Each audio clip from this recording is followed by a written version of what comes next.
Hey there, welcome to the video. We're building Lavis's signature shotgun, the Cedo. Let's get started. Requiring a mastery level of 8 to use, the Cedo is an automatic primary shotgun that deals mainly puncture damage. It has an alternate fire that releases an exploding glaive that ricochets with a high 50% base status chance. This weapon also comes with a unique passive in which it deals 60% extra damage for each unique status effect on a target, similar to Condition Overload. If wielded by Lavos, it also gains a shotgun ammunition effect. Cedo's parts were previously earned from the Operation Warframe Veteran event, but can now be bought from Father on Deimos or traded through other players.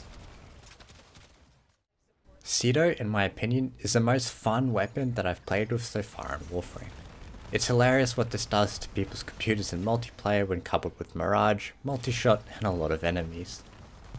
This easily deals enough damage to be used on the steel path and provides great crowd control and status proccing abilities. The explosion from the secondary fire can also proc toxin, cold, electricity, and heat all on the same target and doesn't consume any ammo. It also applies the blast damage and any other element like viral or radiation and puncture, making it an exceptionally strong weapon against all unit types. Furthermore, with its Condition Overload type effect on its primary fire as well as its innate punch through and high critical chance multiplier, it becomes a very powerful weapon.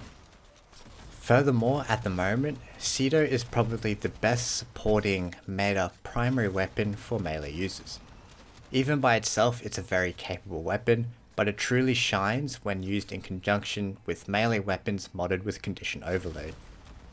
If you haven't played with this yet, I definitely recommend it. I've got two builds to show you, so let's get started. For the first build, we're using a standard hunter munition setup, which for most shotguns is usually quite effective. Point blank, Hell's Chamber and Vigilante armaments for damage and multi-shot, Ravage and Blunderbuss for critical chance and multiplier, Hunter munitions for the slash procs, which further complements Cedo's passive. Fatal Acceleration reduces the damage fall off of the shotgun and increases the speed of the glaive. And finally, we've got two elemental mods that give increased status chance. Reload speed isn't really needed here from Chilling Reload, but I wanted viral, so it came with it. If you want more upfront damage, Hunter munitions can be swapped out for Blaze.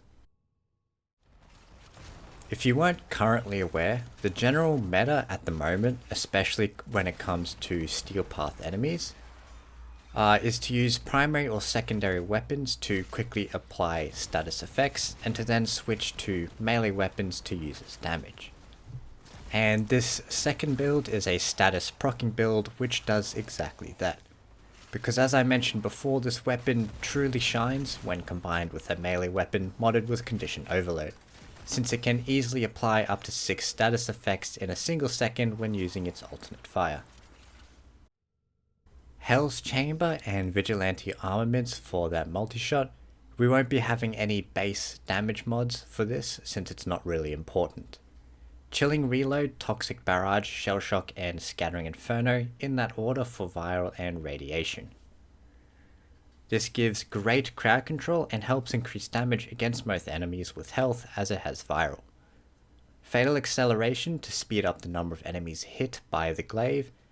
And finally, Shotgun Savvy and Hunter Track to increase the status chance and the duration that enemies are affected.